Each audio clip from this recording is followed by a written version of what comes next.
Very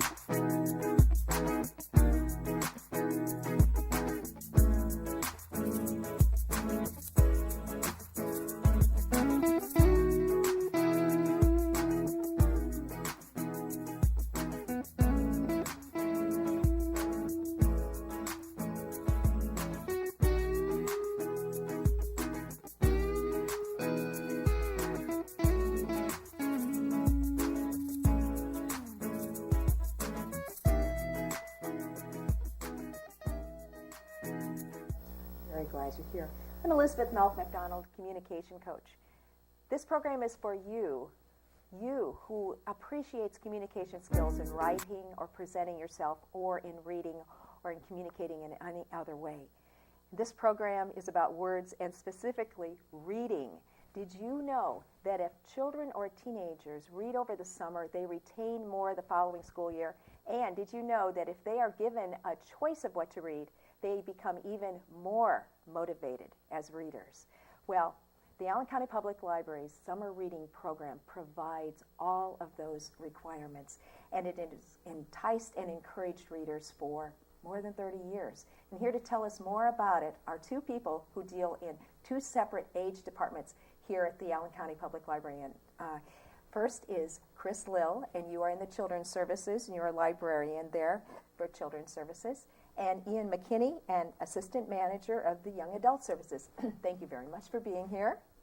We were here, Ian, you were with us last year, yes. And I remember this being the fastest half hour ever. And look at all the books. Look, books over there by you, Chris. We have so much to talk about. We're going to talk about what's hot for little ones and older ones, and what authors, and all about this reading program that will begin in a couple of weeks, because it will start. When does it start? June 6th is June the 6th. beginning date. And it goes until when? July 29th. All right. How many years exactly has this been going on? I know it's continually been going on since 1980. Before that, the earliest I could find was in the 1920s. There was some summer reading activity going on in it. I would guess that it may have been happening intermittently since then. So. You yourself participated in it, didn't you? I did. What kind of a difference did that make for you? And have you grown up to change the world and just all those other things that happen with summer reading program participants? I looked forward to it every year, and yeah, now I get to be a part of making it happen, so it's very exciting. How exciting. What kind of a difference is the summer reading program making in the lives of others? Have any of you noticed? Well, I think the thing you said at the beginning of the show, when you read during the summer, you retain more for the following school year of what you've learned last year, and it just makes you more mentally agile, and yeah. Mm-hmm. The people who come in, once again, and I know I said this last year too, how many books can they take out?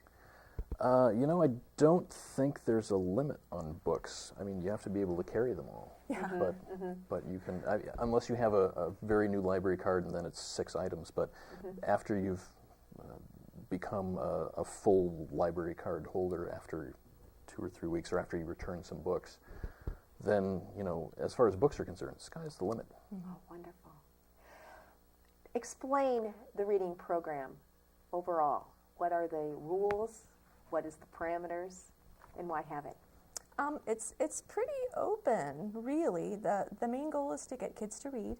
So we encourage children in the children's department, it's children from birth through 5th grade, to keep track of the time they spend reading, and then as they work through that time, to come in and get gifts that they've earned for their reading time. And Ian is the young adults. And what are the ages for young adults, by the way? For young adults, it's 6th through 12th grade, so anybody finishing 5th grade is eligible to be in our program.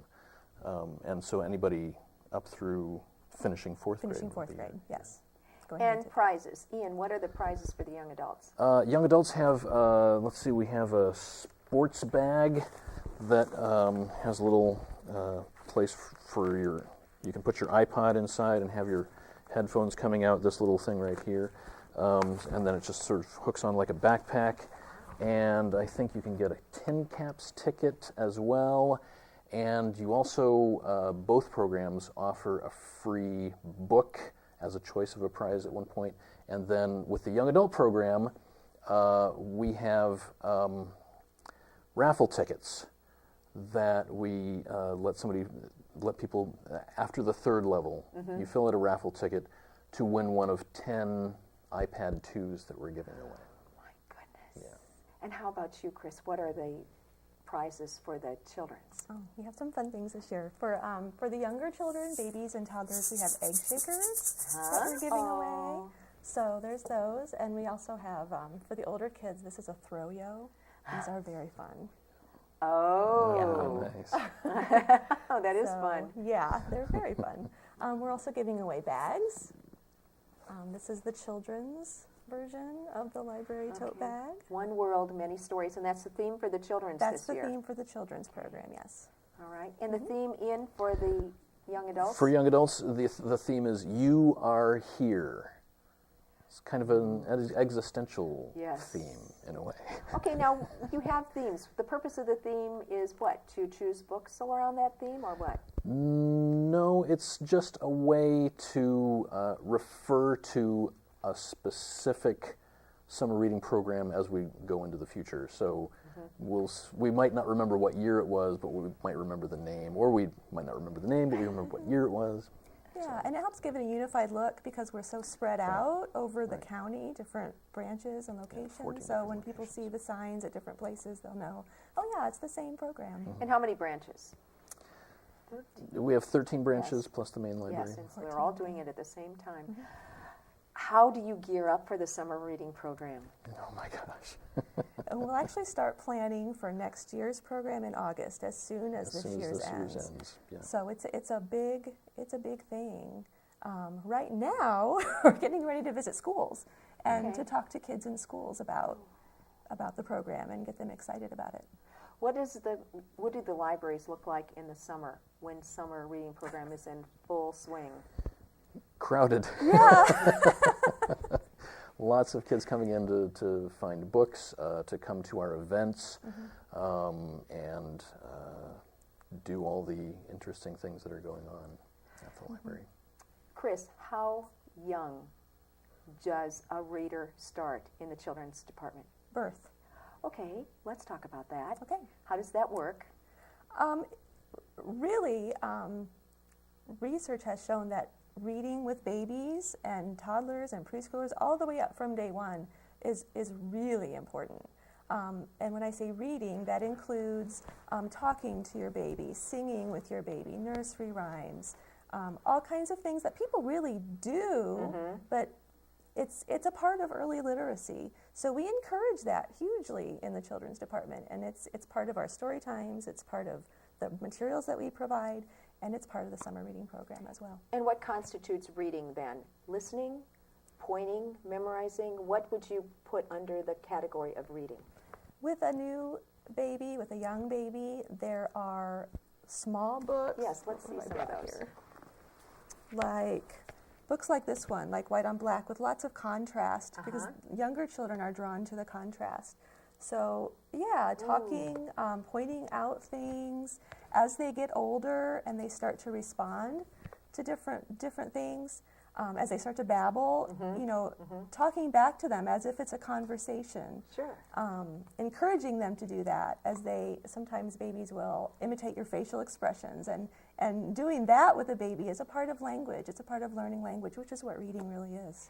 Show me what else you have there for the very young ones. Baby faces, anything with the face of a child or faces of anybody really, is something babies love to look at. Babies love faces.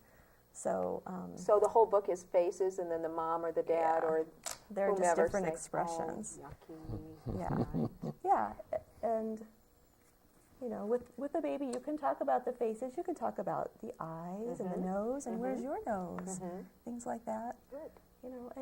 And you don't have to sit and read a whole book with a baby. It's their attention spans are not that far along yet. So a minute here, a minute there. As they grow and their attention span gets longer, you can add to that. Okay, their attention span is now a little bit longer. What books do they graduate to? For toddlers, 2 3-year-olds, I like things that are active, that get them moving, like Eric Carle's From Head to Toe is a great one. It has different motions that they can get involved in. So what does that page say? I'm a giraffe and I bend my neck. Can you do it? Can you bend your And neck? he says, I can do it. And there's a lot to talk about there. Besides just reading the words, you can talk about the pictures and things. So it is interactive because Oh, they yeah. bend the neck and read it at the same time. Oh, yeah. How often do children like to be read to, say, that one book? How many times would... I think I already know the answer. You could read the same book over and over and over again, and that's actually a good thing. Repetition is important for children as they're learning to read. And making it fun, making it be something positive that they like to do is important too. Just as a learning thing and as something to develop a lifelong love of reading. Let's go to a little older now. Okay? Okay, what do you have for that? Let's see, picture books. These Okay. are some of the new ones that we've just gotten in. This is a new one by Kevin Henkes, Little White Rabbit. You might know Kevin Henkes from his Owen and Chrysanthemum books. This is Little White Rabbit, and it's kind of unique in that Little White Rabbit likes to imagine that he's different things. So this is a picture of Little White Rabbit imagining what it's like to be green. Okay. It's got some really fun illustrations in it. And a little bit of words, I noticed. Yes, there's definitely words. Not a lot. There aren't a lot of words in this story. Little White Rabbit hopped And this would be for about what age? preschool. Okay. Or toddlers even. All right. Yeah. Okay. And then show us a couple more. This is Cloudette by Tom Lichtenheld. Claudette. It's the Okay. story of a little cloud who's very little but tries to make a difference. Okay. So- And then open that up, too. Okay. And then this is Perfect Square, which I Ooh. just saw today. We just got this in. It's very exciting, I think. It's about a square. This is the perfect square. It was a perfect square. It had 4 matching corners and 4 equal sides. So they're learning about squares. Yes, it was a perfectly happy square, but then different things happened to the square. So it kind of has to deal with those things. Okay. Oh dear. The life of a square. But How dramatic. It's got a lot of art Oh, it involved in it. becomes- So different things happen to the Yes. square and different things are created out of the square. So Tell me this, when a child starts mimicking some of the words and starts reading, quote unquote, themselves, I've had that happen with a little girl that was sitting on my lap last year, and it was very exciting. That is something that we want too, isn't it? yes, definitely. Definitely. As they start to repeat those words, they're learning that those marks on the page stand for something. And that's an important part of learning to read as well. Now, do you have any books for older ones then? Into I children's? do. Okay. Oh, she's Let's see what I brought here. Chapter books. oh, chapter books I for brought. children. This is the newest book in the 39 Clues series, which is hugely popular with older children right now. Like older meaning like 3rd, 4th, 5th grade. About those ages. How to Train Your Dragon. This is the 6th book in that series. Another fun book that we get asked for a lot. And this is Stink. Stink. Stink. Why do I think little boys? I don't know. I must have been, I don't know. I was looking for fun books, and I brought these because these are books that children ask for a lot. So kind of going along with allowing children to choose what they want to read in the summer is part of my thinking when I What choose. authors do the children like at this point? Greg Kinney, who writes the Diary of a Wimpy Kid books, Okay, is yes. very big right now. Let's see, what else do they ask for? And what topics do they ask for? They like to read, well, it depends on the child. You know, we have all kinds of kids coming and asking for things. Recently, I've had kids ask me for scary stories. They've asked me for, we have one patron who comes in and wants books on World War II. Likes to read about World a War little II. child. Yeah. What role do the librarians throughout all the branches in the main branch play in helping guide a child to an author or a topic?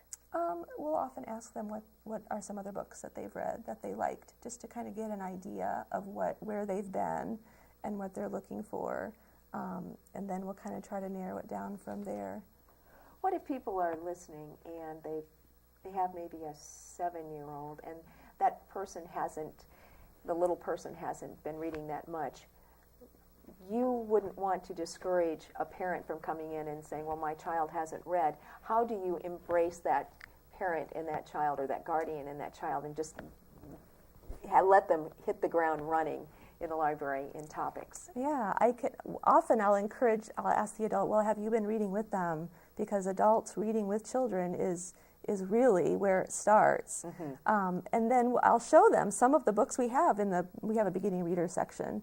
So, and I'll usually be able to find something that catches the child's interest and the adults, and kind of go from there.